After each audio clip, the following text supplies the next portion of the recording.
ඔයා හදන ලස්සන ඩිසයින් වලට දාන්න රත්තරන් වගේ අකුරු හදමුද. ඉතිං වෙනදා වගේම ඔයාව අදත් ග්ලැමෝරා ඇකඩමියට පිළිගන්න ගමන් වැඩි කතා නැතුව අපි යමු ඉක්මනින්ම අපේ රත්තරන් අකුරු ටික හදන්න.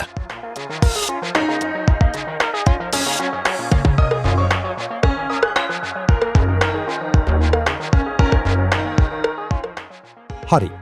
මුලින්ම මම කරන්නේ අලුත් කැන්වස් එකක් හදාගන්න එක. ඉතින් මෙන්න මේ පෙන්නන සෙටින්ග්ස් ටික ඇප්ලයි කරලා මම මගේ කැන්වස් එක හදාගන්නවා.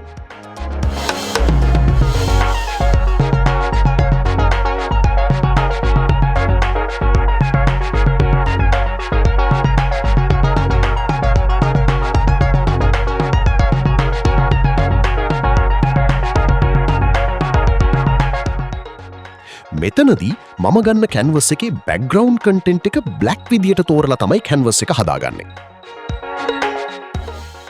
එහෙම නැත්නම් ඔයාට එඩිට් මෙනියු එකේ ෆිල් වලට ගිහින් මේ විදියට එන ඩයලොග් බොක්ස් එකකින් බ්ලැක් තෝරලත් අපේ කැන්වස් එකට බ්ලැක් කලර් එකකින් ෆිල් කරගන්න පුළුවන්. ඊළඟට ඉෆෙක්ට් එක හදාගන්න අවශ්‍ය ටෙක්ස්ට් එක ටයිප් කරගන්නවා.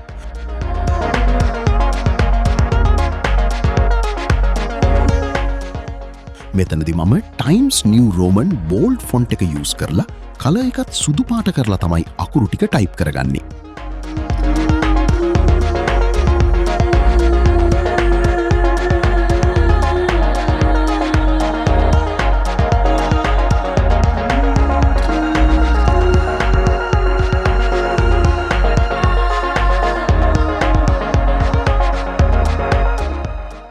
දැන් ටෙක්ස්ට් එක අපේ කැන්වස් එකට ගැලපෙන්න ටිකක් ලොකු කරලා හදාගමු. ඒකට මූව් ටූල් එක අරගෙන එඩිට් මෙනියු එකේ ෆ්‍රී ට්‍රාන්ස්ෆෝර්ම් ගන්න. එහෙම නැත්නම් ෂෝට්කට් විදියට කන්ට්‍රෝල් එකත් එක්ක T අකුර යූස් කරන්න පුළුවන්. දැන් මේ ට්‍රාන්ස්ෆෝර්ම් බොක්ස් වලින් ටෙක්ස්ට් එක ලොකු කරලා ගානට හදාගන්න.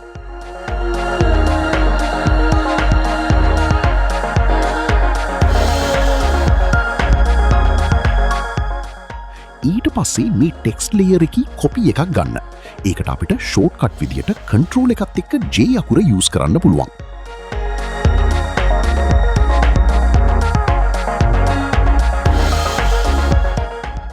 හරි. දැන් අපි මේ කොපි ගත්ත ලේයර් එකේ ලේයර් ස්ටයිල් හදමු.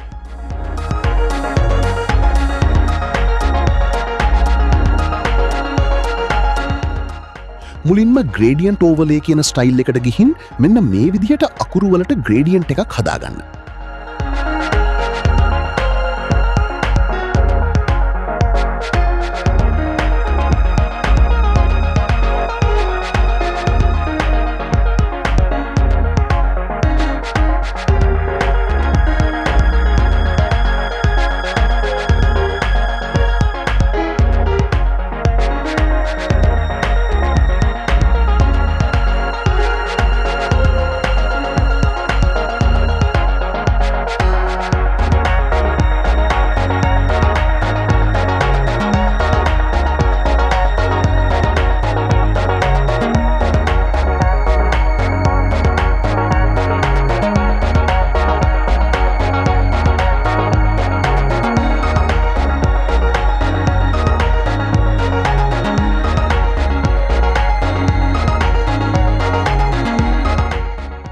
ඒවගේම අපිට මේ හදාගත් ග්‍රේඩියන්ට් එක ඉදිරියේදී තවත් සැරයක් අවශ්‍ය නිසා මෙතනින් නමක් දීලා අපි සේව් කරලා තියාගන්නවා.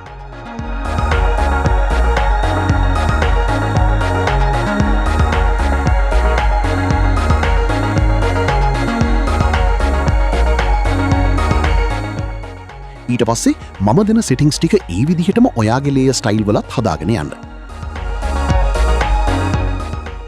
ඊළඟට bevel and emboss option එක උඩ ක්ලික් කරලා ඒකේ settings වලට යන්න. එතනත් මම මේ දෙන settings ඒ විදිහටම ඔයත් හදාගන්න.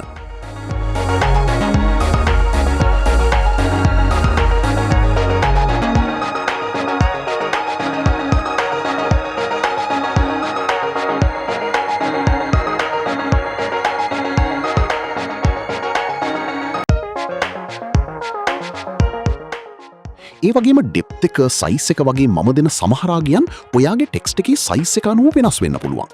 ඉතින් මගේ ටෙක්ස්ට් එකත් බලලා ඒ විදිහට එන්න ඔයාට තවදුරටත් මම දෙන අගයන් අඩු හෝ වැඩි කරගන්න අවස්ථාව තියෙනවා.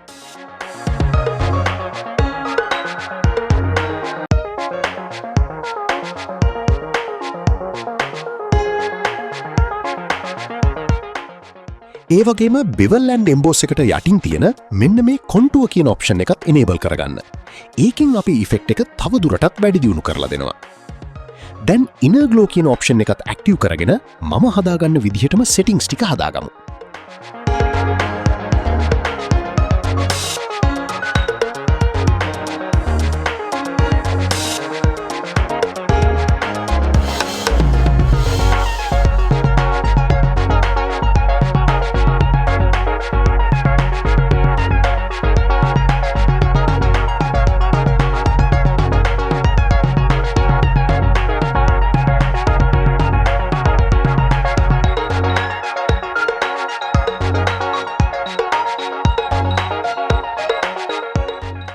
හරි මේ ටික හදාගෙන අවසානයේදී ලේයර් ස්ටයිල් වින්ඩෝ එක ඕකේ කරන්න.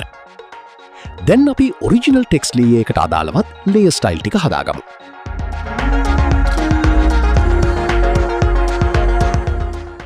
ඒකටත් කලින් විදිහටම ලේයර් එක සිලෙක්ට් කරලා ලේයර් ස්ටයිල් වලින් ස්ට්‍රෝක් ඔප්ෂන් එකට අදාළව මේ විදිහට මම දෙන සෙටින්ග්ස් ටික හදාගන්න. මෙතනදී මුලින් සේව් කරගත්ත ග්‍රේඩියන්ට් එක අපි ස්ට්‍රෝක් එකට යූස් කරනවා.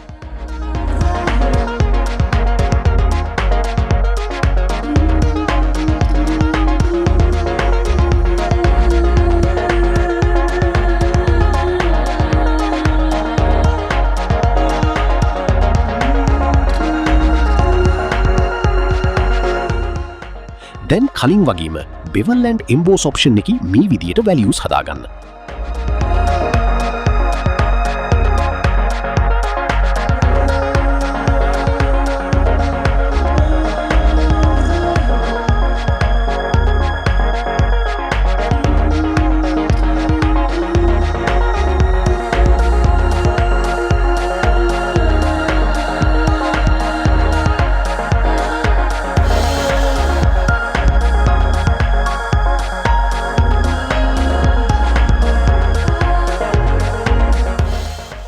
කොන්ටුව කියන ඔප්ෂන් එකත් එනේබල් කරගන්න.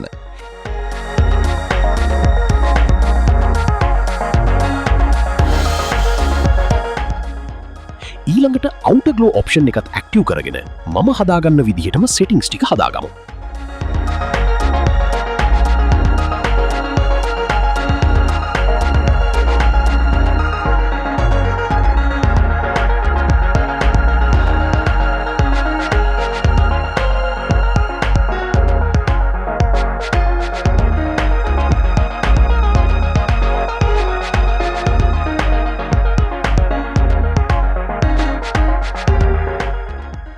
ඉතින් මේ විදියට ඔප්ෂන් ටික හදාගත්තට පස්සේ ලේයර් ස්ටයිල් ඩයලොග් බොක්ස් එක ඕකේ කරගන්න. දැන් ඔයාගේ ටෙක්ස්ට් එක රත්තරන් ලකුණු විදිහට පිනෙනවා ඇති. තවදුරටත් තාත්විකව පිනෙන්න දිලිසෙන ගතියක් එකතු කරන්න තවත් චූටි වැඩක් අපි කරමු. අලුත් empty layer එකක් ගන්න. දැන් ටූල් බොක්ස් එකේ බ්‍රෂ් ටූල් එක අරගෙන ක්‍රොස් හැච් කියන බ්‍රෂ් එක තෝරගන්න.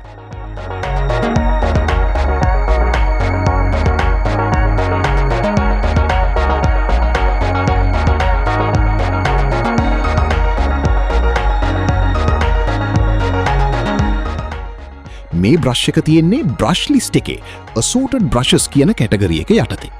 ඉතින් මේ විදිහට ගිහින් අපිට බ්‍රෂ් ලිස්ට් එකෙන් බ්‍රෂ් එක හොයාගන්න පුළුවන්. දැන් බ්‍රෂ් එකේ කලර් එකත් ලා කහ පාටක් වගේ සිලෙක්ට් කරලා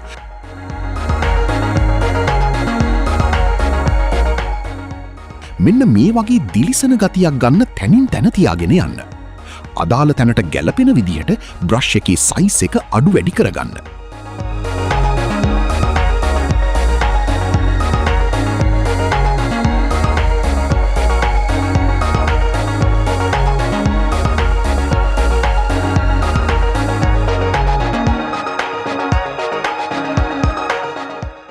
ඔන්න තියෙනවා අපේ රත්තරන් අකුරු ටික. මොකද හිතන්නේ? ඔයා හදන ලස්සන ඩිසයින් එකකට මේ ටෙක්ස්ට් ඉෆෙක්ට් එකත් එකතු කරගන්න පුළුවන් නේද?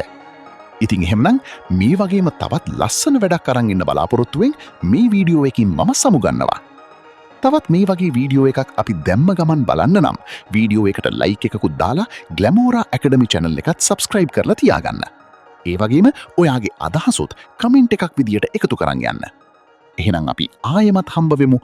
ඔයාට සුබම සුබ දවසක්.